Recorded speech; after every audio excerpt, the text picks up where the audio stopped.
हाँ, तो अब शुरू करते हैं। Welcome to lesson 2 of sessions algorithm.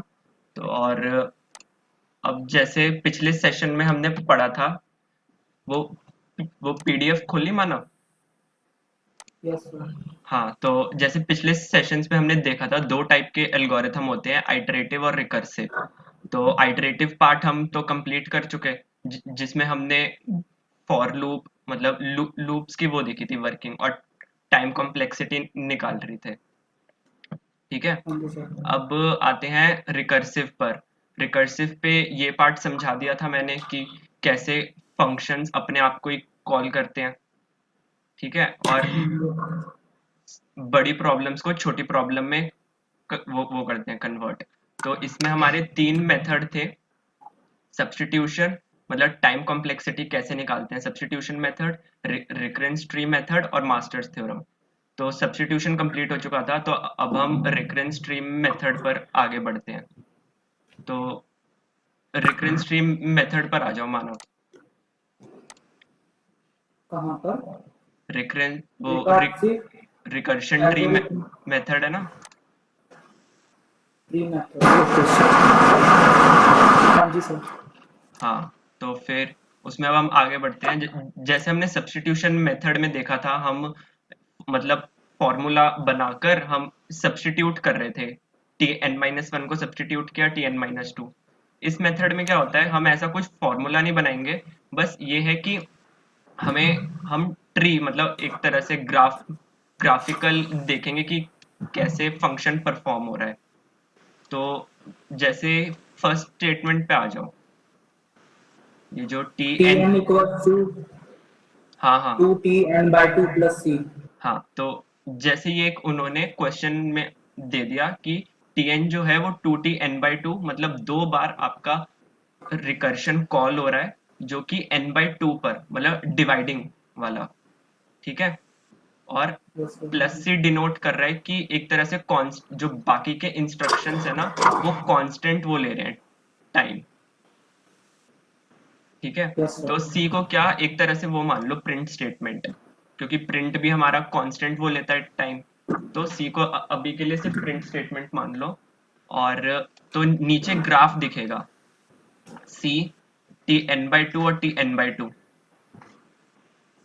Yes sir. है ना। तो इसमें क्या हो रहा है कि जैसे टी एन मैंने एक बार जब कॉल किया, तब क्या किया कि उसने दो बार तो एन बाई टू पर फंक्शन को कॉल किया। ठीक है। और सी प्रिंट कर दिया। समझ गए। उल्टा चल रहा है सर इसमें, जैसे सी लिखा हुआ फिर उसको ब्रेक किया हुआ T N by two T N by two में। हाँ, मतलब एक मैं वही बता रहा हूँ, जैसे सी हुआ, फिर टी एन बाई टू, फिर टी एन बाई टू। अभी ये यस चीज सर। ग्राफिकल स्पेस कॉम्प्लेक्सिटी में भी आएगी, तो उसमें भी तुम समझ जाओगे कैसे कॉल हुए। पर अभी के लिए ये देख लो कि टी एन में क्या हुआ, सी मतलब एक सी प्रिंट हो गया, और T N by two call हो गया, और दूसरी बार भी T N by two call हो गया।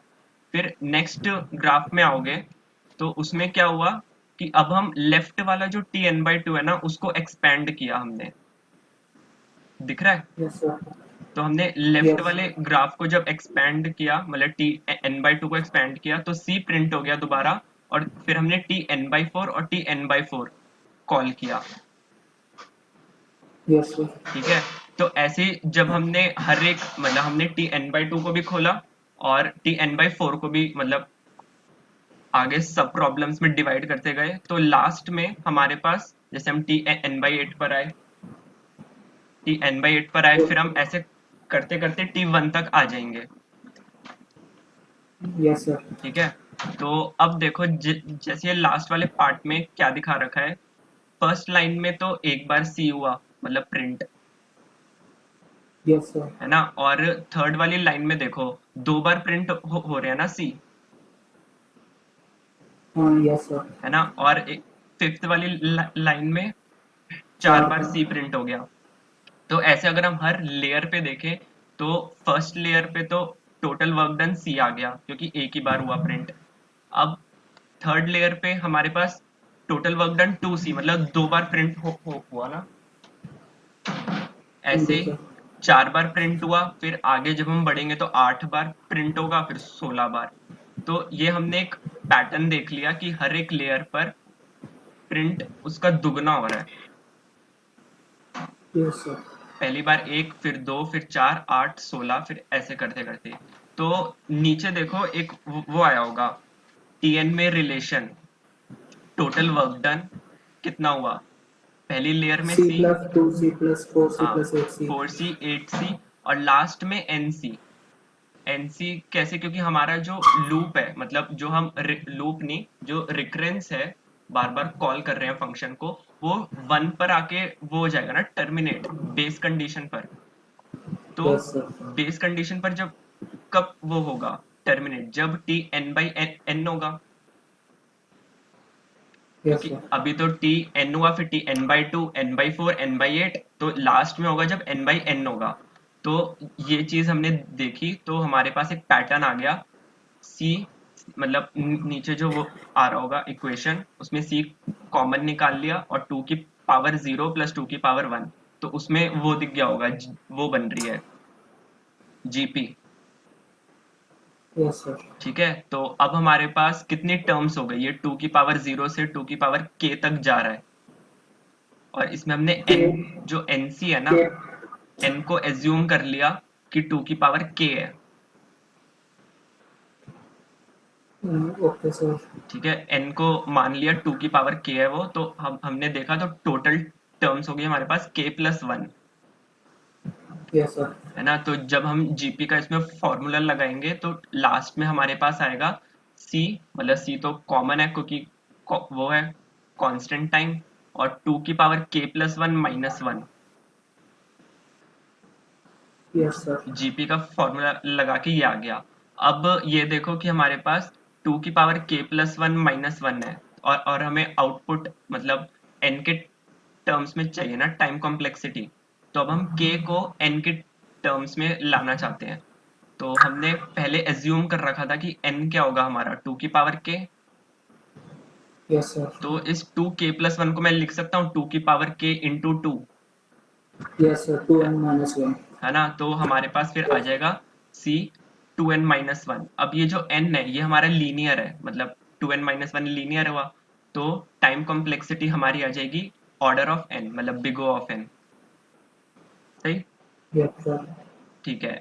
अब अब आते हैं सेकंड प्रॉब्लम पे। उसमें फर्स्ट प्रॉब्लम में क्या हो रहा था, हमने 2 बार कॉल किया और हमारा कांस्टेंट, जो बाकी के इंस्ट्रक्शंस थे वो कांस्टेंट ले रहे थे टाइम। सेकंड प्रॉब्लम में उसका वो है कि इसमें 2 बार तो कॉल हो रहे हैं फंक्शंस, पर इस बार कांस्टेंट टाइम नहीं ले रहे, बाकी के इंस्ट्रक्शंस इस बार लीनियर टाइम ले रहे हैं प्लस n। Yes sir. ठीक है, तो अब क्या होगा इस चीज में कि हमने वही मतलब ग्राफिकल,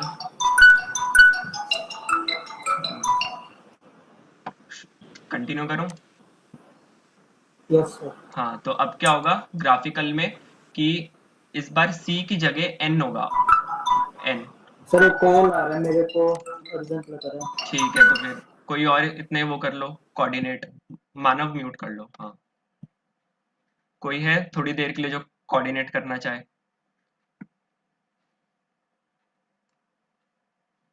कोई भी आ जाओ। साहिल, साहिल अनम्यूट कर लो। Yes sir. हाँ, तो मैं अब तुम वो मतलब आवाज सही आ रही है। हाँ बस ठीक है सर। हाँ, तो फिर अभी के लिए तुम कोऑर्डिनेट कर लो। तो ठीक है सर। ठीक है, तो अभी सेकंड प्रॉब्लम पर थे। मैं थोड़ा सा लेट ज्वाइन है, कहाँ पर है सर, हम बता देना भाई। अच्छा, लेट ज्वाइन हुए थे तो मैं बता देता हूँ, जो हमने लास्ट में छोड़ा था ना रिकर्शन ट्री मेथड पर। सर मेरे को एक क्वेश्चन पूछना है। हाँ सर जैसे आपने पहले वाले क्वेश्चन में ये किया ना, बाकी सब समझ आ गया इसमें। ये किया ना सी के नीचे की 2 branch T N by two T N by two, हाँ है ना। हाँ उसके नीचे किया सी की अगेन अगेन 2 ब्रांचेस है C O T N by two, और हाँ जो सी है वो हमें गिवन है।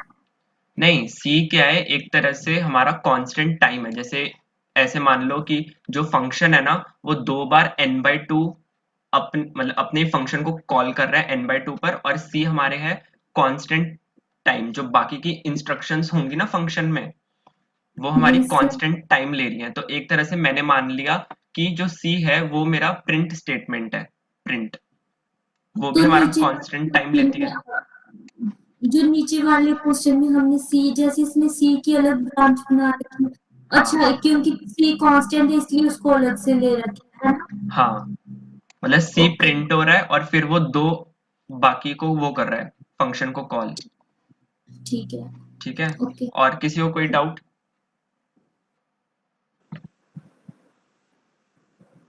हाँ तो साहिल उस पे पहुंच गए सेकंड क्वेश्चन पे। जी सर। हाँ, तो सेकंड क्वेश्चन में हमने वही किया, हमने दो बार कॉल किया n/2 वाले फंक्शन को, और प्लस n, मतलब इस बार जो है बाकी की इंस्ट्रक्शंस हमारी ऑर्डर ऑफ n टाइम ले रही है। जी सर। ठीक है, तो अब हमने क्या किया, वही ग्राफ बना के देखा। जब पहली बार फंक्शन कॉल हुआ तो n n फिर n/2 फिर n/2, फिर n/4, ऐसे करते करते ये ग्राफ कब तक चलेगा, जब तक t 1 ना आ जाए। ठीक जी है, सर। तो अब हम देखते हैं हर एक लेयर पे कितना वर्क डन हुआ। जैसे फर्स्ट लेयर पे आओ, तो हमने देखा टोटल वर्क डन n था। ठीक है, यस सर। फिर थर्ड लेयर, जो थर्ड में लिखा है n/2 और n/2, दोनों को प्लस करेंगे तो टोटल वर्क डन कितना आएगा, n। Yes sir. ऐसे ही n/4 करें, मतलब n/4 को 4 बार प्लस करें तो भी n। तो ऐसे हर जी सर। हर लेयर पे वर्क डन आ रहा है n टाइम्स। ठीक है, यस सर। तो अब हमने क्या किया कि, तो ये देखो पैराग्राफ में, work done on each level is equal to n, और total work done is equal to number of levels into work done on each level. Yes sir. हम टोटल वर्क डन ऐसे ही निकाल रहे हैं, नंबर ऑफ लेवल्स कितने हुए और work done on each level. Number of level sir n होते हैं सर। हाँ, नंबर ऑफ लेवल्स तो रैंडम है ना, यस सर। है ना। तो फिर अब इसमें अगर हम work done on each level निकालना चाहें तो total work done upon number of levels कर दूं, यस सर। है ना। तो इसमें जो n/2 की पावर 0, और ये जो इक्वेशन है ना, इसमें जी क्या सर। देखा है, work done on each level है। जैसे टोटल वर्क डन तो n आ रहा यस था सर। हर उस पे, और यस नीचे सर। जो है वो लेवल्स हैं। तो फर्स्ट लेवल, फिर 2 लेवल थे, 2 की पावर यस सर। 1, फिर 4 लेवल हुए, फिर 8 लेवल हुए, है ना। Yes sir. और 2 की पावर k, जी। मतलब कहाँ पे वो करेगा, टर्मिनेट, टर्मिनेट करा है सर। है ना। तो फिर 1, क्योंकि हम चाहते हैं ना कि बेस कंडीशन हमारी 1 जी सर। है ना, तो उस पे हम टर्मिनेट कर जाए, तो हमने मान लिया n/2 की power k is equal to 1। अब यस सर। जब हम टोटल वो निकालेंगे, work done on each level, जी अब सर। सबको वो कर दो, तो मतलब कितनी वो बनी, टर्म्स कितनी बनी 0 से k तक, तो total number yes of sir. Levels are k+1, जी सर। है ना। और हमने ये देख रखा था n/2 की power k is equal to 1, तो हम k की वैल्यू निकाल सकते हैं n के टर्म्स में, निकाल सकते हैं। है ना। तो जी सर। k आ गया हमारे पास log n base 2। Yes sir. ठीक है, तो अब हम tn देखते हैं। tn क्या आया हमारे पास, log n बेस 2 प्लस 1, क्योंकि k+1 तो है ही हमारे पास नंबर ऑफ लेवल्स, जी सर। है ना। और into n, the work done, n हो रहा है हमारा, तो हमारा इसमें टाइम कॉम्प्लेक्सिटी आ गई हमारे पास n into log n base 2, n log n, yes sir. है ना। तो अभी तक हमने 2 मेथड देख लिए, जिसमें हमने सब्स्टिट्यूशन किया और इसमें हमने ट्री से निकाला जी सर। Time complexity. अब आ जाते हैं मास्टर्स थ्योरम पे, है ना। ये मास्टर्स थ्योरम मतलब दोनों के कंपेरेटिवली इजी है, तुम फटाफट टाइम कॉम्प्लेक्सिटी निकाल पाओगे। बस इसमें यह है कि तुम्हें बस थोड़े फॉर्मूले याद करने पड़ेंगे। ठीक है, तो ओके सर। जैसे मास्टर्स थ्योरम डिवाइडिंग के लिए भी, डिक्रीजिंग के लिए भी, हर एक एल्गोरिथम के लिए है। ठीक है, ओके डिवाइडिंग जो सर। हम n/2 n/4 कर रहे थे, है ना, और डिक्रीजिंग कैसे, n-1 n-2, ऐसे जो फंक्शन कॉल हो रहा था वो n-1 पर, फिर n-2, ठीक है। Yes, sir. अब मास्टर्स थ्योरम जो है डिवाइडिंग और रिकर्सिव उसका देख रहे हैं अभी, ठीक है। मतलब n/2 n/4 जो ऐसे एल्गोरिथम्स होते हैं ना, Yes, sir. उनका फॉर्मूला लगा के हमें टाइम कॉम्प्लेक्सिटी निकालनी है। तो नीचे आ जाओ, एक फॉर्मूला दिख रहा होगा, Tn is equal to Yes, sir. AT(n/b) plus theta of n की Yes, पावर sir. k है ये, ठीक है। Yes, ये sir. फॉर्मूले हैं और इसके ना 3 केस हैं। तो पहले एग्जांपल्स पे आ जाओ, फिर इस मेथड में सिर्फ फॉर्मूला लगाना है मेन, ठीक है। Okay, तो sir. बस एग्जांपल्स देखो और मैं फॉर्मूला खुद वो हो जाएगा। जैसे फर्स्ट एग्जांपल है Tn is equal to 3T(n/2 plus n square. तो इसको पहले फॉर्मूले से रिलेट करो। हमारा जो फॉर्मूला है वो AT(n/b) है, Yes, sir. तो इसमें हमारा जो 3 है वो A हो गया, और Yes, sir. A n हो बाई गया, बी B हो है गया. ना, b हमारा 2 हो गया। अब Yes, sir. फिर आते हैं जो इक्वेशन दे रखी है थीटा ऑफ n की पावर k और log n की पावर p। अब Yes, sir. इस क्वेश्चन में log n तो है नहीं, No, sir. है ना, और n की पावर k मतलब k हमारा फिर 2 हो गया B हो गया, और sir. p हमारा 0 हो गया। तो हमने पहले सारे मतलब a b k और p ये सारे वैल्यूज निकाल ली। फिर Yes, sir. अब क्या करना है कि a की वैल्यू 3 है और b की पावर k निकाल लो, Okay, sir. ठीक है। b की पावर k कितनी आ रही है, 2 का स्क्वायर 4। Yes, sir. तो अब कंपेयर करो कि a बड़ा है कि b की पावर k बड़ी B की पावर K बड़ी है, sir. है ना। तो अब ये देखो कि b की पावर k बड़ी है, तो इसकी कंडीशन कहाँ फॉल हो रही है, थर्ड वाले फॉर्मूले में, है ना। Yes, sir. तो इसमें क्या कह रहा है कि a is less than b की पावर k, देन अगर p की value greater than equal to 0 हुई, Yes, sir. मतलब log n की जो पावर है ना, वो अगर 0 या उससे ज्यादा हुई, तो फॉर्मूला क्या बनेगा, Tn is equal to theta of n की पावर k और log n की पावर p, Yes, sir. है ना। तो इससे हमने फिर n की पावर k डाल दो n स्क्वायर और log n की पावर p, तो p क्या है हमारा 0। Yes, sir. तो बस हमने 0. Tn निकाल लिया, थीटा ऑफ n स्क्वायर,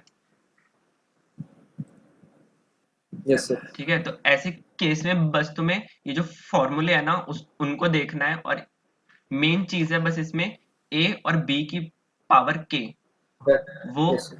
ये कंडीशन तुम्हें ये बता दी किस क्राइटेरिया पे फॉल कर रही है कंडीशन, ठीक है। अब Okay, सेकंड sir. प्रॉब्लम पे आ जाओ, उसमें दे रखा है 2 की power n Tn/2 plus n की पावर n। Yes, हमारा sir. b आ गया 2, k आ गया n, ठीक है। पर जो हमारा Yes, sir. a है ना वो 2 की पावर n है, वो कोई वो नहीं है कांस्टेंट, Yes, sir. मतलब n हमारा यूजर इनपुट है। तो एक तरह से 2 की पावर n हमारा क्या हुआ, वेरिएबल, Yes, sir. है ना। तो इसलिए हम मास्टर्स थ्योरम ऐसे उस पे नहीं लगा सकते, Okay, sir. ठीक है। a कांस्टेंट होना चाहिए, b भी हमारा कांस्टेंट होना चाहिए, ठीक है। Okay, sir. और फिर आते हैं थर्ड प्रॉब्लम पे, 2T(n/2 plus n log n। इसमें n की पावर 1, तो मतलब k की वैल्यू कितनी होगी 1, log n की पावर कितनी है 1, तो p की वैल्यू भी 1, और a और b हमारे दोनों 2 हैं। तो हमने क्या किया, b की पावर k निकाल ली, 2 की पावर 1 2, और a भी हमारा 2 है, तो दोनों इक्वल हो गए। तो अब ये कंडीशन हमारी सेकंड में वो कर रही है फॉल। तो ऊपर अगर Yes. फॉर्मूला देखो तो उसमें हमारे पास अब 3 कंडीशन आती हैं जो p के उस पर डिपेंड कर रही हैं। तो Yes, p sir. हमारा क्या है 1 Yes, sir. है ना। तो p 1 हुआ, तो फिर हम tn मतलब हम a कंडीशन पर आ गए। Yes, हमारी sir. टाइम कॉम्प्लेक्सिटी कितनी होगी, n log a base b और Log. log n p plus 1। तो Yes, ऐसे sir. उसमें हमने फिर थर्ड भी निकाल लिया, जिसमें हमारा order of n log square आ गया, log n Yes, square, sir. ठीक है। तो ऐसे ही उसमें अब ये आगे भी फॉर्मूला बेस्ड है ना, बस तुम्हें फॉर्मूला लगाना आना चाहिए। और Yes, sir. इसमें कुछ जैसे अब तुमने तीनों मेथड देखे, है ना, तो जी सर. इन तीनों में मतलब कंफ्यूजन रहेगी कौन सा वो लगाएं, है ना। Yes sir. टाइम कॉम्प्लेक्सिटी के लिए। तो एक टेक्निक ये मान लो, जैसे हमने ये पढ़ा, डिक्रीजिंग एल्गोरिथम्स हैं और डिवाइडिंग एल्गोरिथम्स हैं, बेसिकली Yes, यही sir. आते हैं हमारे पास, ठीक है। मतलब मोस्ट ऑफ द एल्गोरिथम्स या तो डिक्रीजिंग होंगे या डिवाइडिंग होंगे। तो इसमें क्या करो, डिवाइडिंग में तो तुम मास्टर्स थ्योरम याद कर लो, ओके सर। ठीक है। मतलब ये तुम्हारा डिवाइडिंग जैसा भी होगा तो तुम मास्टर्स थ्योरम से फटाफट निकाल पाओगे। और जो डिक्रीजिंग है ना, डिक्रीजिंग एल्गोरिथम्स, उनमें तुम सब्स्टिट्यूशन लगा लो, क्योंकि सब्स्टिट्यूशन इजीली लग जाएगा, जी सर। है ना, डिक्रीजिंग वाले एल्गोरिथम्स में। तो हमारे पास सब्स्टिट्यूशन और मास्टर्स के लिए हो गया। और जो जब ऐसे क्वेश्चंस आए ना जहाँ पे तुम समझ ना पाओ, कि डिवाइडिंग में सपोज करो tn जो है वो 2 बार कॉल कर रहा है फंक्शन को, पर एक बार n/4 और एक बार n/2, यस सर। समझ गए, मतलब डिफरेंट डिफरेंट कॉल्स वो चल रहे हैं, कॉल हो है ना। Yes sir. तो उस केस में ग्राफ बना के देख लो कि कितना वर्क डन हो रहा है हर एक लेवल पर,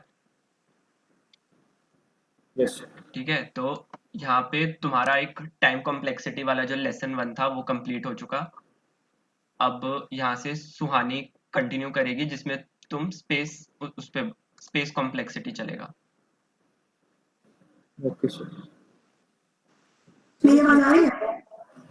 हाँ सुहानी आ रही है। मानव का एक डाउट है, पूछ रहा है। हाँ एक मिनट।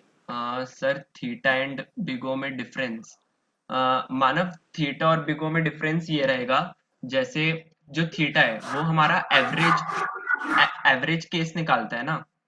हम अगर हम थीटा ऑफ n कह रहा हूं तो इसका मतलब वो हमारी एक्यूरेट रिजल्ट है, मोस्ट एक्यूरेट रिजल्ट हम थीटा में देते हैं अगर आ रहा हो। We go upper one. हाँ बिगो हमारा अपर बाउंड, मतलब एक तरह से ओके वर्स्ट केस एनालिसिस, कि इस एल्गोरिथम का वर्स्ट केस कितना जाएगा, ओके सर। ठीक है। तो फिर और किसी को कोई डाउट हो तो पूछ लो चैट बॉक्स में या अनम्यूट करके, फिर हम लेसन 2 की मतलब स्पेस कॉम्प्लेक्सिटी की तरफ बढ़ेंगे।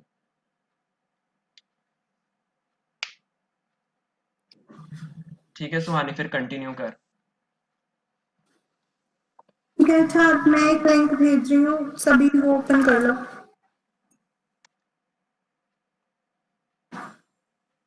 कोऑर्डिनेट कौन कर रहा है? मानव, तुम कर रहे हो? Yes ma'am. लिंक ओपन कर लिया? Yes ma'am.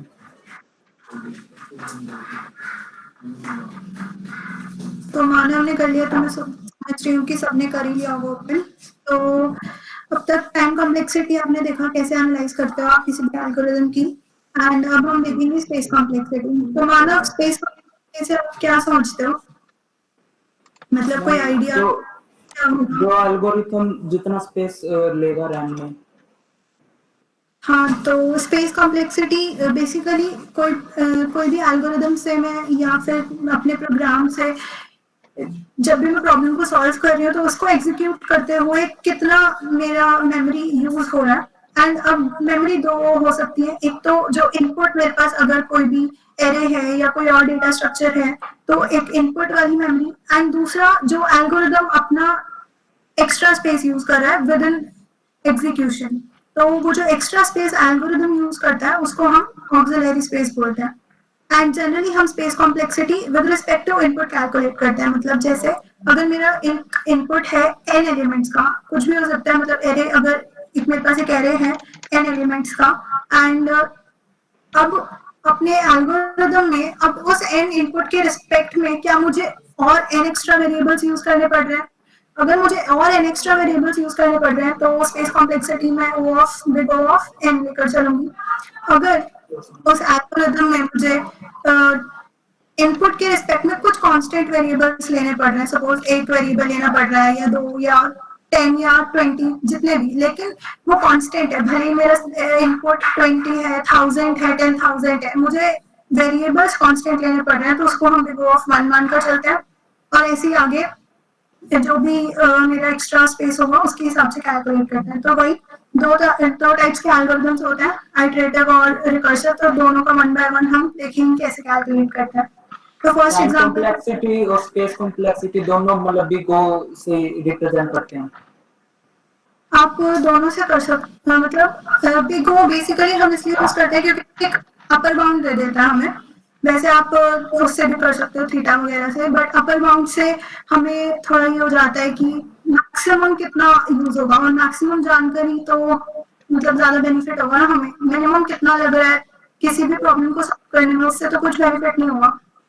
नहीं, मेरा मतलब ये था कि जैसे हम टाइम कॉम्प्लेक्सिटी को भी थीटा और बिग ओ से रिप्रेजेंट करते हैं, स्पेस कॉम्प्लेक्सिटी को भी उसी से ही करेंगे। और स्पेस कॉम्प्लेक्सिटी हम बिग ओ से ही करते हैं। Okay ma'am. तो फर्स्ट कोड स्निपेट पर आ जाओ। इसमें हमने क्या किया है एल्गोरिथम में, एक इनपुट एरे लिया है n साइज का, एंड उसके बाद हमने एक वेरिएबल i क्रिएट किया है और एरे a के सभी इंडेक्सेस पर जाकर 0 असाइन कर दिया है। तो अगर आप यहाँ पर देखो स्पेस कितने वेरिएबल्स यूज किया मैंने यहाँ पर, extra variables n i n तो साइज ऑफ इनपुट हो गया, i तो वो तो फिक्स्ड है, इनपुट फिक्स्ड है, इनपुट को मैं मैनिपुलेट नहीं कर सकती। एरे i a है, इक्वल्स टू 1 से लेके n तक। हाँ, तो इनपुट को हम मैनिपुलेट नहीं कर सकते, तो इसलिए हम उसको काउंट नहीं करेंगे। उसके अलावा मैंने सिर्फ एक वेरिएबल i यूज करा है। अगर मैं ये मानकर चलती हूँ कि हर एक वेरिएबल एक मेमोरी सेल ऑक्यूपाई कर रहा है, मेमोरी मतलब एक मेमोरी सेल ऑक्यूपाई कर रहा है, तो i वेरिएबल एक मेमोरी सेल ऑक्यूपाई कर रहा है और इनपुट वाला n सेल्स ऑक्यूपाई कर रहे हैं। टोटल अगर स्पेस में देखूं तो जैसे कि लिखा हुआ भी है n+1 सेल्स ऑक्यूपाई कर रहा है टोटल, बट इनपुट के रिस्पेक्ट में जैसे मैं स्पेस कॉम्प्लेक्सिटी कैलकुलेट करती हूँ तो वो हो जाएगा कांस्टेंट, क्योंकि अगर मेरा एरे का साइज 10 भी है या 20 भी है, बट मुझे चाहिए सिर्फ एक i वेरिएबल। Yes ma'am. ठीक है, यस मैम। नेक्स्ट एग्जांपल पर आते हैं। इसमें क्या किया है, वही मेरा एक इनपुट एरे है विद ऑफ साइज n। इसमें मैंने अगर आप देखोगे तो फिफ्थ लाइन में एक और नया एरे क्रिएट किया है b, yes ma'am. which is proportional to the size of the input array। मतलब कि अगर इनपुट एरे का साइज मेरा 10,000 है तो b का साइज भी 10,000 होगा। Yes ma'am. ठीक है, और i वेरिएबल क्रिएट किया है, तो यहाँ पर एक्स्ट्रा स्पेस कितना हो गया, extra space n cells b array के लिए और एक n+1 हो जाएगा 1 i वेरिएबल के लिए। तो इसकी स्पेस कॉम्प्लेक्सिटी हम बिग O ऑफ n से डिफाइन करेंगे। इसके बाद मैंने लिखा है कि while calculating the space complexity, don't count the input variables or the data structure since we cannot reduce the space required by input। ठीक है, यस। थर्ड एग्जांपल में क्या हो रहा है, हमने एक 2D एरे क्रिएट किया। 2D यहाँ पर हो सकता है मैं 2D एरे क्रिएट करूँ या 3D एरे क्रिएट करूँ, तो इनपुट एरे के रिस्पेक्ट में n² की स्पेस और चाहिए मुझे, तो इसलिए इसमें बिग O ऑफ n² आ जाएगा। आइटरेटिव में बेसिकली हम यही देखते हैं कि कितने एक्स्ट्रा वेरिएबल्स या कितने एक्स्ट्रा मेमोरी सेल्स हमें रिक्वायर्ड है उस एल्गोरिथम को एग्जीक्यूट कराने के लिए। Yes ma'am. आइटरेटिव वाला क्लियर है मानस? यस मैम, क्लियर है। अब आता है रिकर्सिव में।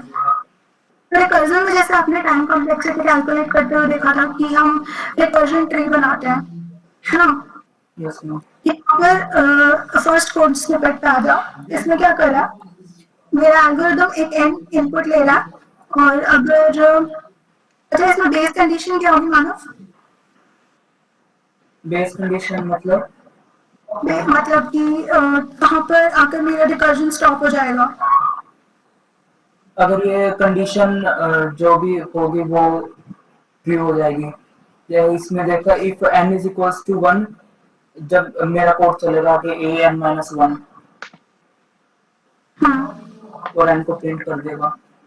अगर n की वैल्यू 1 से स्मॉल होगी तो रिकर्जन कॉल नहीं होगा, नहीं होगा। है ना? तो बेस कंडीशन का मतलब यही होता है कि कोई ऐसी कंडीशन जहां पर मुझे रिकर्जन स्टॉप करना है। हम क्या मानकर चलते हैं कि n एक बहुत बड़ा नंबर है एंड हर बार मैं उसको रिड्यूस कर रही हूँ n-1 पे मैं रिकर्जन कॉल करके एंड एक पॉइंट ऐसा आएगा जहां पर मुझे रिकर्जन स्टॉप करना है। तो वो पॉइंट कब है इस एल्गोरिथम के अकॉर्डिंग, जब n की वैल्यूज 1 से स्मॉल हो जाएगी, ठीक है। Yes ma'am. तो अब रिकर्सिव एल्गोरिथम्स के केस में हमारे पास बहुत सारे मेथड्स हो सकते हैं, लेकिन हम जनरली देखते हैं कि स्टैक में कैसा वर्क कर रहा है रिकर्जन, मतलब मेरी रिकर्सिव कॉल कैसे परफॉर्म हो रही है। तो इसके लिए रिकर्जन ट्री हमें बनाना पड़ेगा। तो मैं एक लिंक सेंड कर रही हूँ AGIO का,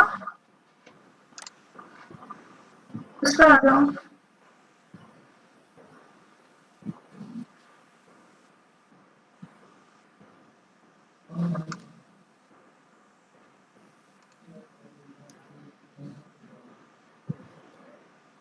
आ गए मैम।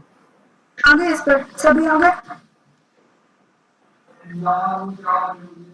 देखो ये एडिट मत करो, इतना तो मैं एक्सपेक्ट कर सकती हूँ कि कोई नहीं करेगा इसको।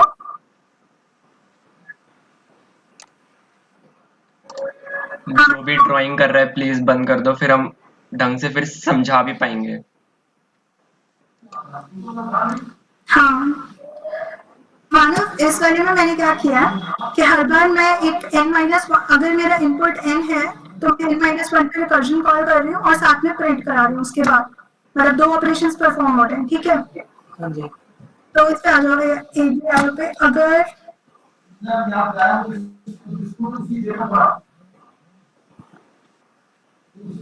2 सेकेंड रुको।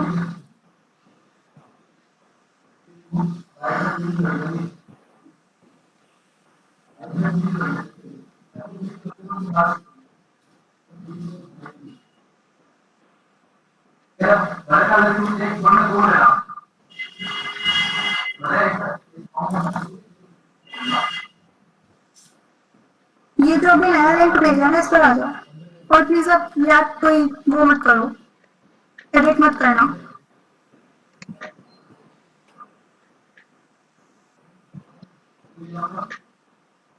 आ गए मैम। तो देखो अब मैं इसमें मानकर एक इनपुट 3 लेकर चल रही हूँ, A of 3 लेकर चला मैंने। तो सबसे पहले मेरे कर्सर 3 1 से बड़ा है, मैं कर्सर कॉल करूंगी A of ऊपर, ठीक है। यस। एक एक कंपोनेंट आएगा प्रिंट 3, ठीक है। Yes ma'am. अब A of 2 जब रिकर्सर कॉल चलेगी तो A of 1 पे वो फिर से कॉल करेगा, यस तो मैम। भी एंड प्रिंट करा देंगे 2। A of 1 के लिए अभी 1 n greater than equal to 1 था, तो 1 is greater than equal to 1 condition true है। 2 है। A of 0 आ जाएगा प्रिंट एंड इधर प्रिंट 1। कंडीशन अब A of 0 पे जब कॉल करूंगी तो आगे चलेगा रिकर्जन, नहीं, फोर्स हो गई कंडीशन। फॉल्स हो गई कंडीशन। तो अब हम देखते हैं कि स्टैक में कैसे कहीं कॉल्स पुश हो रही है। तो स्टैक क्या करते हैं हम, जैसे इस रिकर्जन ट्री को ट्रेवर्स करेंगे from top to bottom and left to right, मतलब एक एक करके रिकर्जर कॉल्स, जो रिकर्जर कॉल आएगी, जो नोड आएगा, अगर वो एक रिकर्जर कॉल है तो मैं उसको स्टैक में पुश करा दूंगी। अगर कोई ऑपरेशन है तो मैं उस ऑपरेशन को एग्जीक्यूट करा दूंगी। सो टॉप से स्टार्ट करते हैं। सबसे पहले मेरे पास आया A of 3, तो ये A of 3। को पुश करा दिया, ठीक है। उसके बाद बॉटम पे आते हैं A of 2। A of 2 भी एक रिकर्सिव कॉल थी, तो A of 2 को पुश कराया। अगेन बॉटम पे आते हैं A of 1। A of 1 को पुश करा दिया। उसके बाद A of 0, A of 0 को पुश करा दिया। तो जब भी एक नोड को नोड पर मैं ट्रेवर्स कर रही हूँ और मैं उसे लास्ट टाइम विजिट कर रही हूँ तो उसको पॉप ऑफ कर देंगे। अगर कोई नोड को मैं लास्ट टाइम विजिट कर रही हूँ उसके बाद मैं उस नोड पर नहीं आऊंगी दोबारा, तो उसको पॉप ऑफ कर देंगे स्टैक से, ठीक है।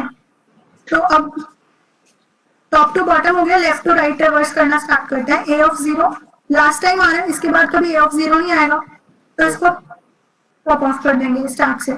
उसके बाद प्रिंट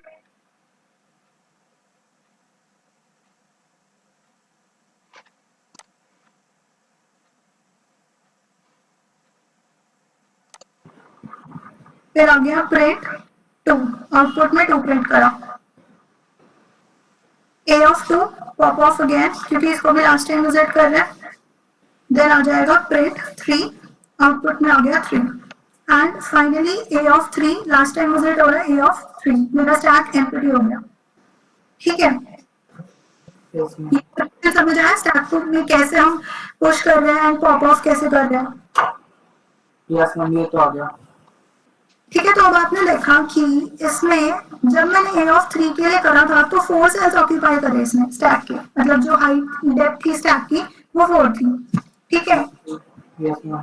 तो n की वैल्यू थी 3 और स्टैक ले रहा है 4 रिकॉर्ड्स। अगर मैं यही 2 के लिए करती तो स्टैक लेता 3 रिकॉर्ड्स, यानी कि इन जनरल अगर मैं बोल सकती हूँ अगर मेरा a ऑफ n है तो उसके लिए स्टैक के रिकॉर्ड्स की कितनी नीड है, n प्लस। Yes ma'am.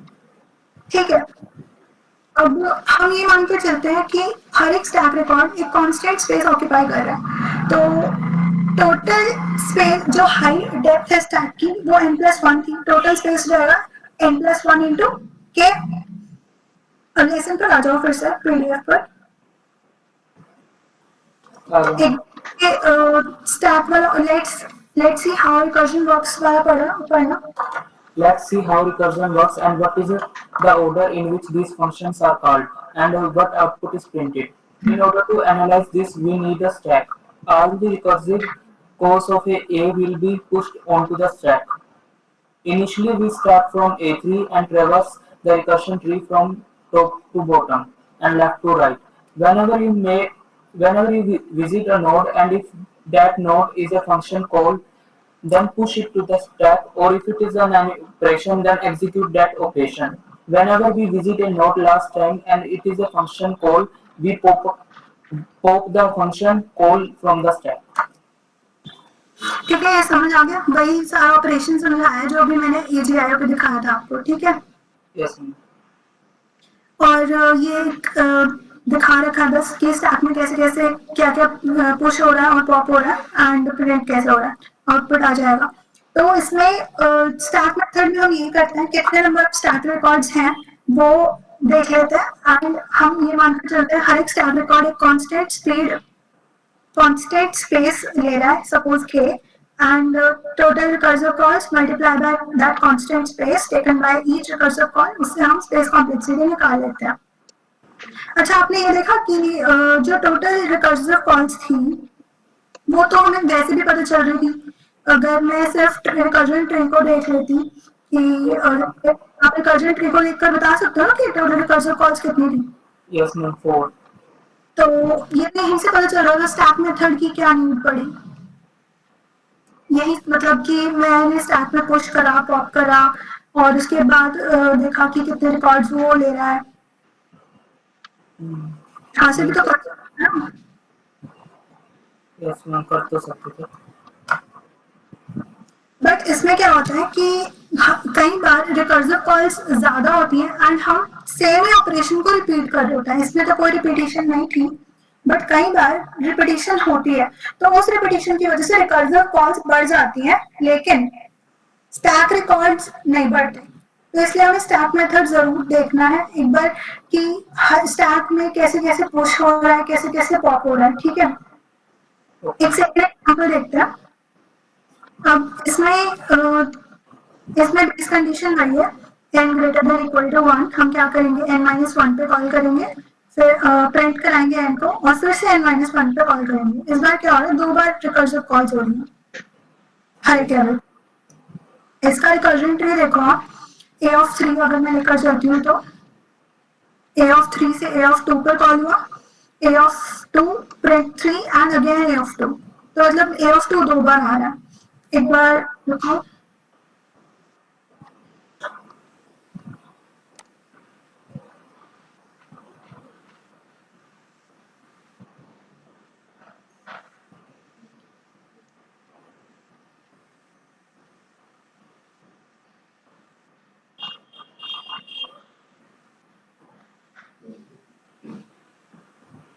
इस पर आ जाओ AGIO पर ही।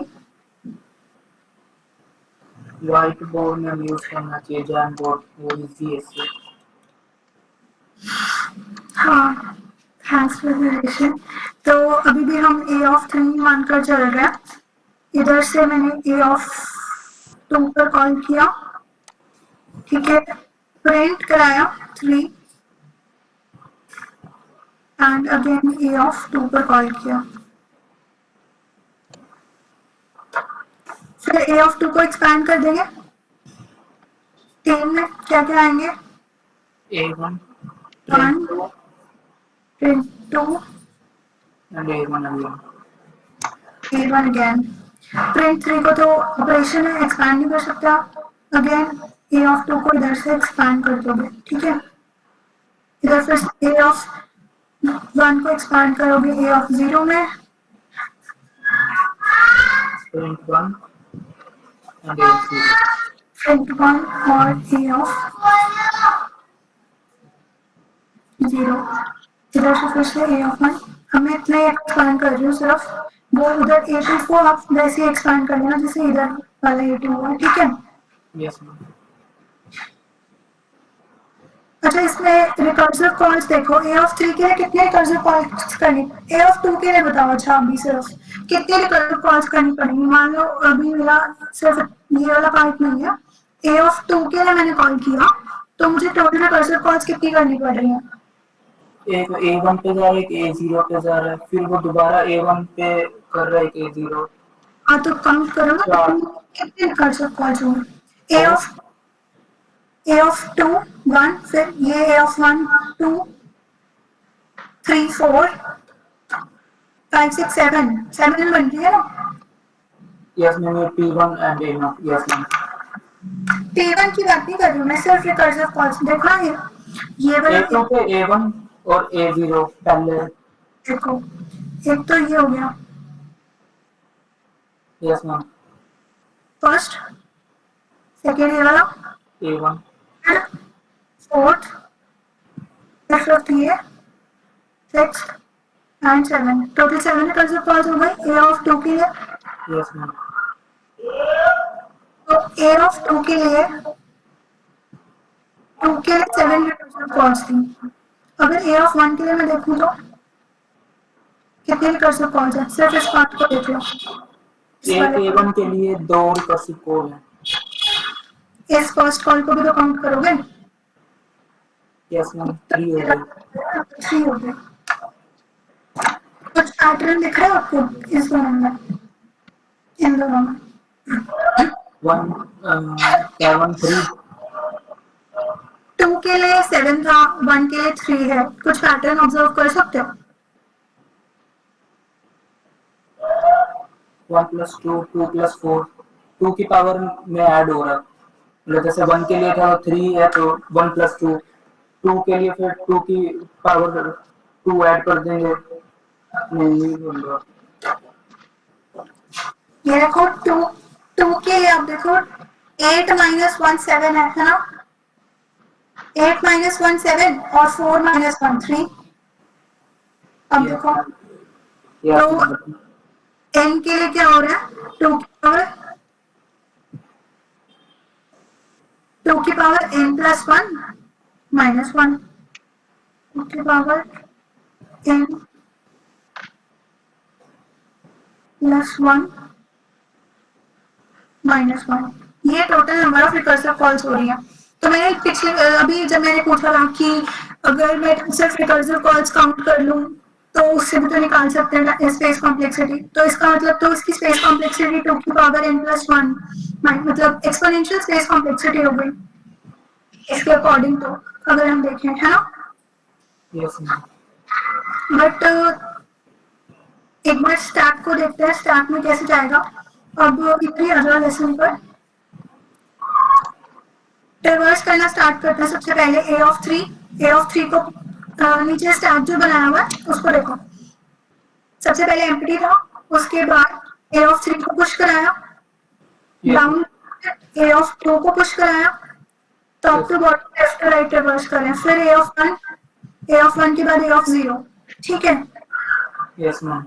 ए ऑफ 0 तक आ गए। अब ए ऑफ 0 को लास्ट टाइम विजिट कर रहे थे तो पॉप ऑफ कर देंगे ए ऑफ 0 को पॉप ऑफ कराया एंड उसके बाद प्रिंट का ऑपरेशन आ रहा है, प्रिंट 1 यस मैम, प्रिंट 1 कर दिया।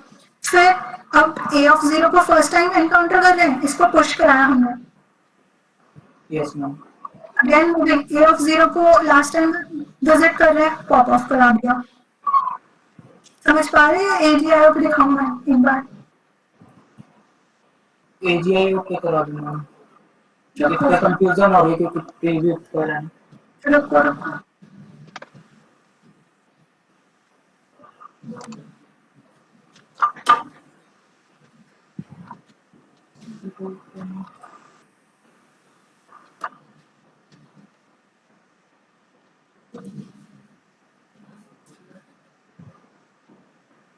अब देखो यहाँ पर ए ऑफ 3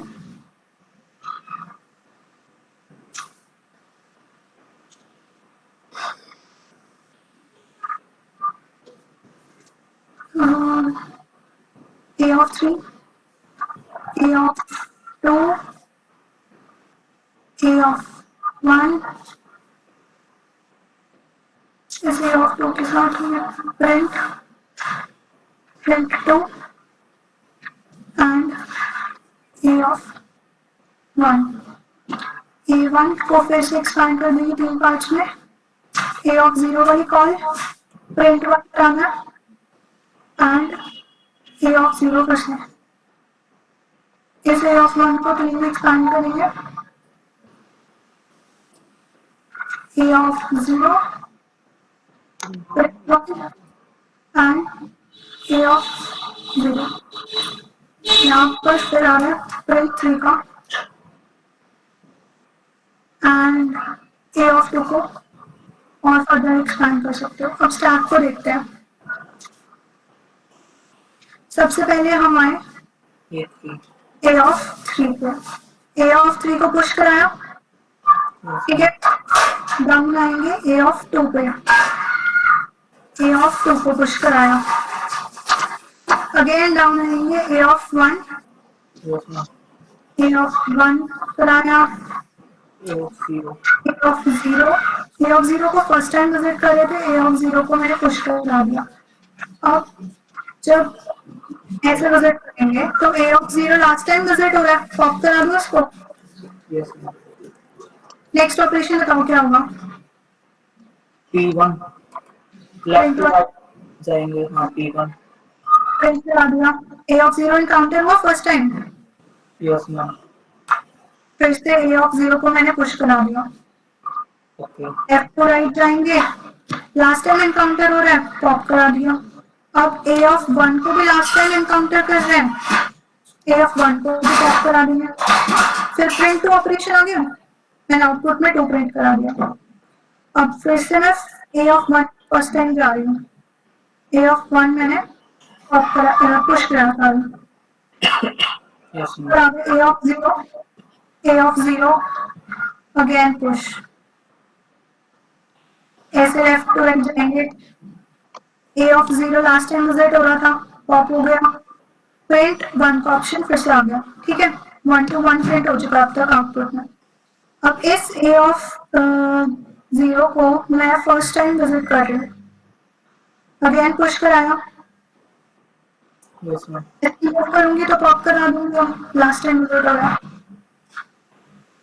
इसका काम भी खत्म, इसको भी पॉप करा दिया, ठीक है।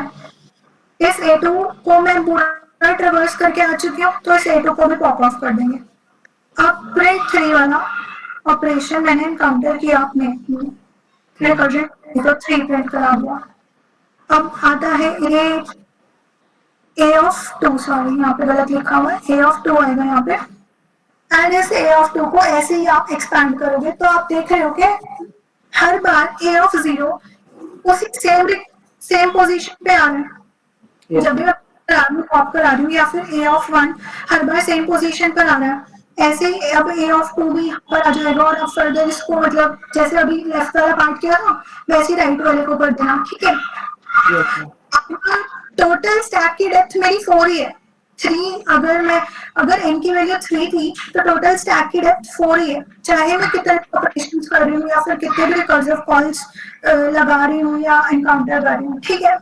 तो इससे पता चलता है कि रिकर्सिव कॉल्स हर बार मतलब कि टोटल रिकर्सिव कॉल्स इतनी मैटर नहीं करती, मैटर करता है कि स्टैक में मेरी रिकर्सिव कॉल्स जा कैसे रही है और पूरा का पूरा फंक्शन कैसे वर्क कर रहा है, ठीक है। Yes, ma'am. पीडीएफ पर आ गया, इसमें ये लिखा है टोटल बताया हमने, जैसे कि 2 की power n plus 1 minus 1 total recursive calls थी। उसके बाद स्टैक कैसे वर्क कर रहा है वो लिखा हुआ है। टोटल आउटपुट अगर आप देखोगे, अगर आप राइट वाले पार्ट को भी ट्रेवर्स कर लोगे तो 1 to 1 3 1 to 1 ऐसे प्रिंट हो जाएगा। स्टैक रिकॉर्ड्स मेरे n प्लस 1 ही थे, जैसे कि 3 के लिए मेरे 4 स्टैक रिकॉर्ड्स यूज हुए हैं। अगर मैं a ऑफ 2 के लिए करती तो 3 स्टैक रिकॉर्ड्स यूज होते हैं, तो उस हिसाब से मेरी स्पेस कॉम्प्लेक्सिटी इस केस में हो गई बिग ऑफ n। यहाँ तक क्लियर है आपको? Yes, ma'am. स्टैक मेथड समझ आ गया कैसे हमें पुश कराना है, पॉप कराना है, मतलब रिकर्सिव एल्गोरिथम्स की स्पेस कॉम्प्लेक्सिटी यहाँ पर खत्म होती है। अब तक कोई डाउट आइटरेटिव या रिकर्सिव में? No, ma'am. Oh, अमॉर्टाइज्ड एनालिसिस है आगे, इसका एक बार पढ़ना। it is a type of analysis in which instead of finding out the time complexity of per operation in data structure, we calculate the total time complexity of n operations and then find out the average time complexity, that is total time by n per operation. With the help of amortized analysis, we can show the average time of operation would be small as compared to single operation time. अच्छा, तो कई बार क्या होता है कि मैंने एक बार operation किया तो उसकी कॉस्ट बहुत ज्यादा लग रही है, मतलब बहुत ज्यादा स्पेस वो ऑक्यूपाई कर रहे हैं या टाइम ज्यादा लग रहा है, और अगली नेक्स्ट दोबारा ऑपरेशन लगाया तब इतना टाइम नहीं लगा। मतलब जैसे आपने वो देखा है, मतलब डायनेमिक एरेज का कॉन्सेप्ट पता है आपको? हाँ, थोड़ा बहुत पता है। तो मतलब तो उसमें कैसे करते हो, जैसे अगर मान लो मेरे पास एक एलिमेंट है, मतलब एक ही साइज एरे का 1 था और आप सेकेंड एलिमेंट डालना चाहते हो उसमें, तो कैसे करते थे? उसमें डायनेमिकली डालने के लिए तो हम न्यू कीवर्ड का यूज करते हैं C++ में। नहीं, डायनेमिकली नहीं डाल रहे हो, मतलब एरे का साइज सपोज 1 है, आपने 1 एलिमेंट उसमें डाल दिया, अब आप सेकेंड एलिमेंट उसमें डालना चाहते हो तो कैसे डालेगा ही नहीं, क्योंकि एक हमने डिक्लेयर ही एक साइज किया है। हाँ, तो उसके लिए हम क्या करेंगे, हम एक डबल साइज का एरे बनाएंगे, मतलब जो करंट साइज था मेरा एरे का उसके डबल साइज का एरे बनाएंगे, और उसमें इनिशियल एरे का, मतलब जो मेरा प्रीवियस ओरिजिनल एरे था उसके एलिमेंट्स को कॉपी करेंगे एंड फिर जो नया एलिमेंट मैं इंसर्ट करना चाहती हूँ उसको इंसर्ट कर देंगे, ठीक है। ऐसा कुछ होता है डायनेमिक में। बस अमोर्टाइज्ड एनालिसिस में यही होता है कि हम एक ऑपरेशन की कॉस्ट ना देखकर मैं सारे ऑपरेशन का टाइम देख लूंगी एंड फिर उसका एवरेज कैलकुलेट कर लूंगी, ठीक है। उससे क्या होगा, मतलब जैसे ये नहीं कि एक ऑपरेशन को टाइम बहुत ज्यादा लग रहा है बट उससे नेक्स्ट ऑपरेशन को सिर्फ ऑफ 1 टाइम लग रहा है। Suppose first operation big of n में हो रहा है but second operation big of 1 में हुआ, थर्ड भी बिग ऑफ 1 में हुआ, फोर्थ भी बिग ऑफ 1 में हुआ, बट फिफ्थ जाके फिर से बिग ऑफ n में हो गया। तो ऐसे तो आप डिफाइन नहीं कर सकते ना कि पूरा एल्गोरिदम टोटल टाइम कितना लेगा। Yes ma'am. ऐसे केसेस में जनरली एवरेज टाइम कैलकुलेट करते हैं, ठीक है। तो 3 मेथड्स होते हैं मॉडलाइज्ड एनालिसिस में, एग्रीगेट मेथड, अकाउंटिंग मेथड और पोटेंशियल मेथड। हम एग्रीगेट मेथड ही देखेंगे। तो एग्रीगेट मेथड में वही है जैसे कि मैंने अभी बताया हैश की डायनेमिक एरेज कैसे वर्क करते हैं, वैसे ही इसमें हैश टेबल इंसर्शंस का बताया हुआ। ऑपरेशंस क्या करने हैं, ऑपरेशंस करना एक बार मतलब Increase the size of table array whenever it gets full. Allocate the memory for the larger table of size double of the old table. Copy the contents of the old table into the new table. Free the space of the old table. If the table has space available, we simply insert a new item in the available space. हाँ, तो इसमें ये बोला है कि जैसे मैंने बोला था अभी कि अगर मेरा एरे फुल हो गया तो मैं उसका साइज बढ़ाने के लिए क्या करूंगी, एक नई मेमोरी लूंगी लार्ज साइज की, मतलब डबल लेंगे और पुराने साइज से डबल साइज का एक एरे बनाएंगे, कॉपी करेंगे पुराने एरे के कंटेंट्स को नए एरे में और पुराना एरे डिलीट कर देंगे, ठीक है। अब अगर मैं इंसर्ट करा सकती हूँ तो मैं इंसर्ट करा दूंगी सिंपली। ऐसे एक एग्जाम्पल इन्होंने दिया है, आप नीचे आ जाओ। जैसे कि दिख रहा है कॉस्ट, हम मानकर चल रहे हैं कि अब हर एक ऑपरेशन 1 सेकेंड का टाइम लेगा, ठीक है, सपोज। Okay ma'am. इंसर्ट करना है, अगर इंसर्ट करना है या फिर डबल करना है साइज को या ऐसा कुछ भी, तो कॉपी करने के लिए सबको वन वन सेकेंड का टाइम दे रहा है। तो मैं वन को इंसर्ट कराया, मेरा एरे का साइज अभी वन था, ठीक है, वन को इंसर्ट करा दिया। अब मैं टू को इंसर्ट करा सकती हूँ, नहीं करा सकती, नहीं। तो मैं क्या करूँगी, डबल डबल एरे लूंगी। अब साइज कितना हो जाएगा, 2। एक एलिमेंट इंसर्ट करा दिया। अब थर्ड एलिमेंट इंसर्ट कराना चाहती हूँ, इंसर्ट करा सकती हूँ, नहीं, है ना, डबल क्योंकि साइज 2 था। अब फिर से डबल करूंगी तो साइज कितना हो गया, 4। तो थर्ड एलिमेंट को इंसर्ट करा सकते हैं आराम से। Yes ma'am. फोर्थ एलिमेंट को भी इंसर्ट करा सकते हैं, है ना। Yes ma'am. मैं फिफ्थ एलिमेंट इंसर्ट कराना चाहती हूँ, नहीं हो पाएगा। नहीं हो पाएगा, फिर से डबल करेंगे। डबल करूंगी तो मुझे पुराने एरे के सारे एलिमेंट्स को इधर कॉपी करना पड़ेगा। Yes ma'am. 1 2 3 4 कॉपी किया, उसके बाद फिफ्थ को इंसर्ट कराया। ऐसे अब सिक्स्थ के लिए तो स्पेस है अवेलेबल, इंसर्ट करा देंगे। सेवंथ के लिए भी अवेलेबल है, इंसर्ट करा देंगे। एट्थ के लिए भी ठीक है, बट जब नाइन्थ आएगा फिर से ओवरफ्लो आ जाएगा और मुझे फिर से डबल करना, कॉपी करना। यस। तो नीचे आ जाओ, टाइम कॉम्प्लेक्सिटी लिखा है सभी ऑपरेशंस की। मतलब जब मैं फर्स्ट एलिमेंट डालना चाहती थी और मेरा टेबल का साइज भी 1 था, तो कॉस्ट 1 लगी, मतलब 1 सेकेंड का टाइम लगा। अब मैं सेकेंड एलिमेंट डालना चाहती हूँ तो मुझे कॉपी करना पड़ा, यस मैम। सॉरी रिसाइज करके कॉपी करना पड़ा। तो अब साइज हो गए 2, तो मैंने क्या किया, 1 को कॉपी किया और 2 को इंसर्ट कराया, तो 2 सेकेंड का टाइम लगेगा। Yes ma'am.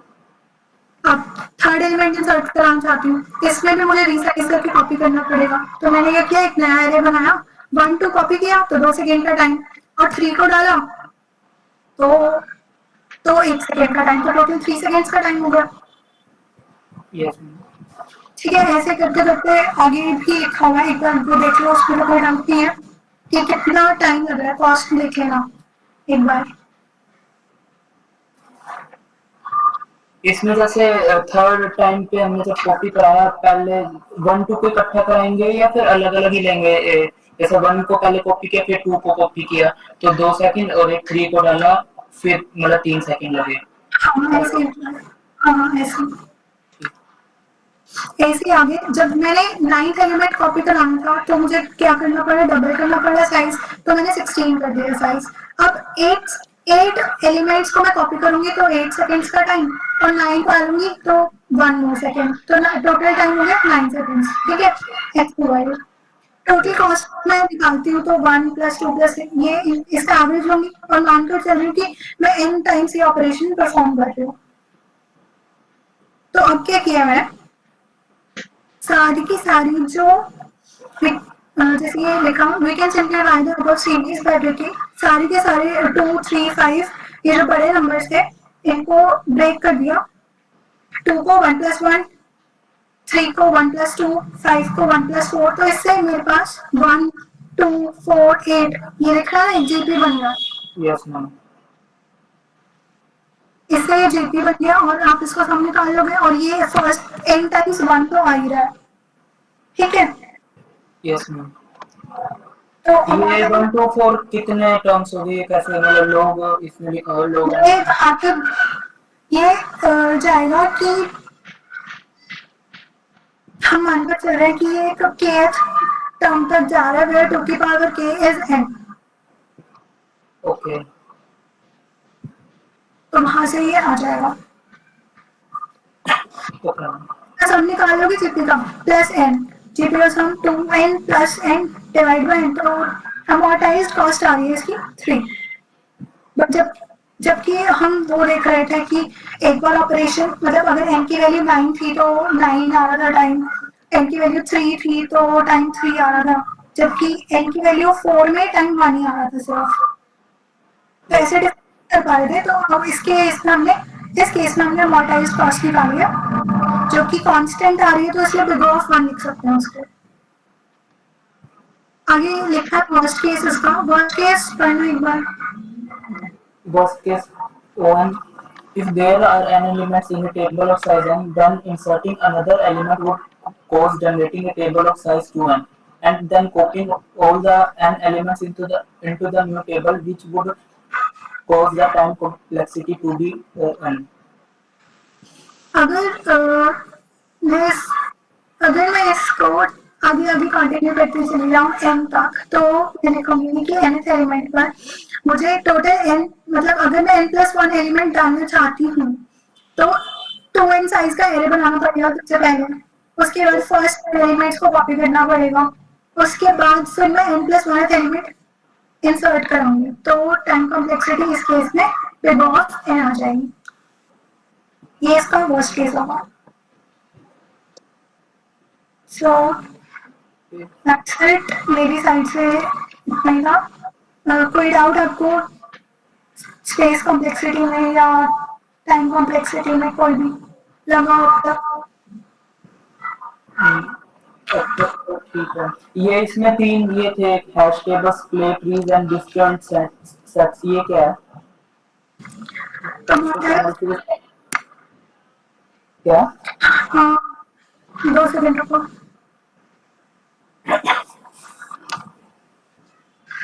अमोर्टाइज्ड एनालिसिस का हम generally use hash tables, split trees और डिसजॉइंट सेट्स में करते हैं। अच्छा, ये एप्लीकेशन डेटा स्ट्रक्चर्स हैं, आप इसके बारे में गूगल कर सकते हो। बस इसमें यही था कि ये जो अमोर्टाइज्ड एनालिसिस हम पढ़ रहे हैं ये इनके लिए यूज करते हैं हम जनरली। ओके। मैम जब हम एरे मैम डेटा स्ट्रक्चर में तो एरे भी आना चाहिए ना, C++ का जो है।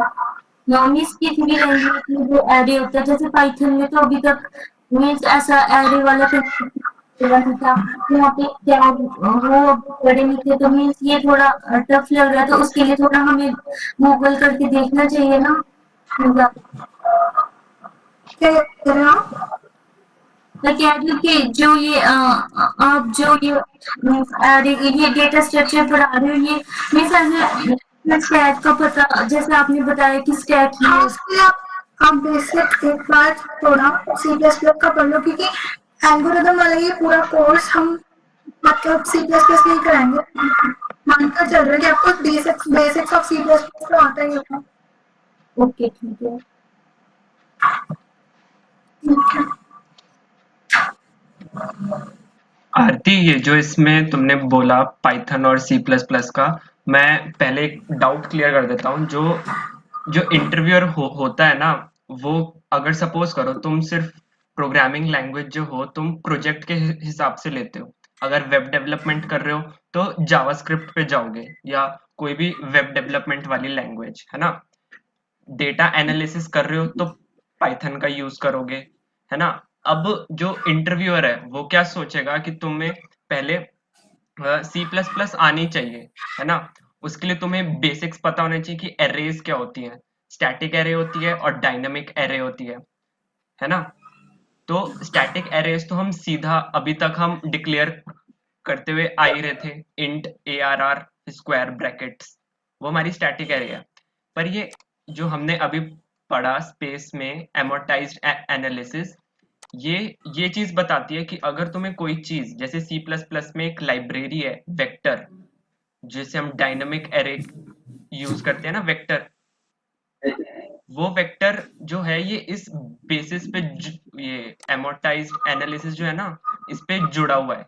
जो कॉन्सेप्ट है वो ये है कि कैसे हम वेक्टर में तो क्या है, हमें बार बार रीसाइज नहीं करना पड़ता, सीधा पुश करते गए एलिमेंट्स को और हमारी एरे बनती जा रही है। तो ऐसे उसमें हम एमोर्टाइज्ड एनालिसिस की हेल्प लेते हैं। डाउट क्लियर हो गया?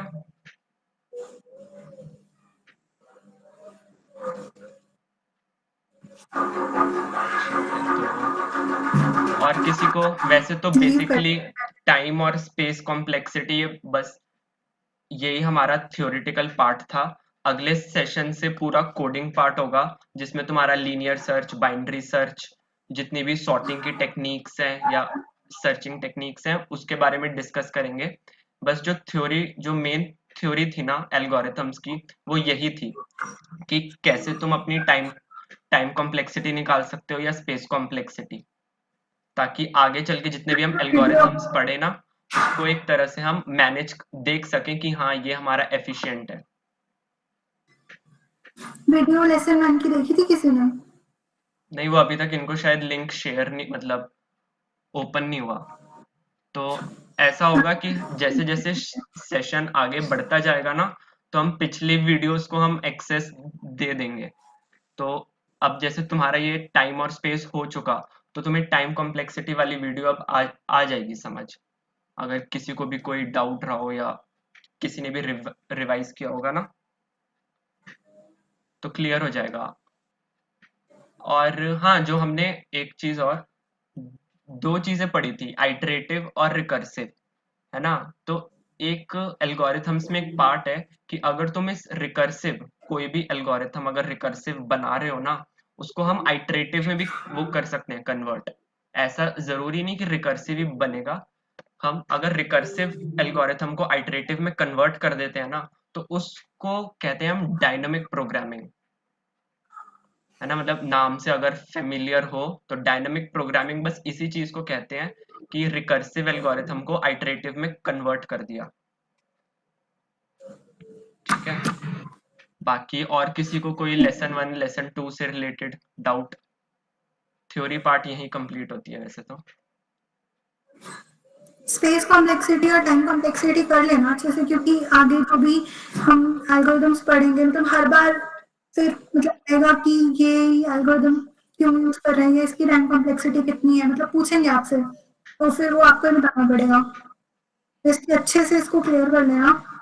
और जो भी डाउट्स हो वो हमसे पूछ लेना या मतलब मेरे को व्हाट्सएप कर देना या सुहानी मैम को व्हाट्सएप कर देना जिससे भी रिलेटेड हाँ, हो। ग्रुप में भी पूछ सकते हो या फिर पर्सनल पे भी पूछ सकते हो, लेकिन अच्छे से कर लेना इस पार्ट को। और हो सकता है कि अब हम मतलब होगा ही कि अब हम सेशंस रेगुलर लेंगे, तो आई होप किसी को कोई दिक्कत नहीं होगी। और किसी को भी दिक्कत हो तो पहले ही इन्फॉर्म कर देना ताकि हम भी थोड़ा फिर उसी हिसाब से मैनेज रखें। ठीक है, और एक एक चीज ये थी कि अगर गीक्स फॉर गीक्स का तो सुना है ना नाम, चैट पे मतलब इंटरेक्ट कर रहा हूँ थोड़ा, यस नो। अनम्यूट भी कर सकता है कोई, तो अनम्यूट कर लो, कोई बात नहीं, अब तो सेशन कंप्लीट हो गया। हाँ मतलब सेशन तो कंप्लीट ही है एक तरह से। अल्टरनेट डेट्स पे नहीं रख सकते सेशन? ऑल्टरनेट वो डेज पे? मान काफी मतलब पिछला पूरा गैप हो गया, वीक 1 वीक का गैप हो गया, तो इसलिए हो सकता है कि करें, बट अल्टरनेट पे देख लेंगे। और रेगुलर में कोई नहीं, ये है ना, ये कॉलेज वाले असाइनमेंट और ये सब देने से छोड़ते नहीं है टेस्ट वगैरह, तो थोड़ा टाइम नहीं मिलता, इसीलिए हमारी क्लासेस भी 9 से 4 लगती है, 10 से 4। चलो ठीक है, वो देख लेंगे जैसा भी होगा। बट अभी हाँ, गीक्स तो सुनना है। है ना, गीक्स फॉर गीक्स का है ना, तो उसमें तुम मतलब ट्यूटोरियल्स वाले पार्ट पर जाओगे ना, ट्यूटोरियल्स उसमें आएगा ऑल एल्गोरिथम्स। उसमें फर्स्ट मॉड्यूल होगी तुम्हारी टाइम कॉम्प्लेक्सिटी और स्पेस कॉम्प्लेक्सिटी। उस पे तुम क्विज पे जाना, उसमें मतलब हमने बेसिकली सारे पार्ट कवर अप कर लिए और क्विज में अब कोई दिक्कत नहीं आएगी, मतलब क्विज ऑन उस पे लिखा होगा कॉम्प्लेक्सिटी। तो क्वेश्चंस अटेम्प्ट करना हो जाएंगे, इजी से हैं। और बाकी अगर कुछ क्विक सॉर्ट, मर्ज सॉर्ट ऐसे कुछ आए ना वो टर्म्स तो छोड़ देना, उन पे अभी ज्यादा दिमाग मत लगाना। Okay sir. ठीक है, तो हमने कोऑर्डिनेट किया था, तुम किसी को चूज कर लो।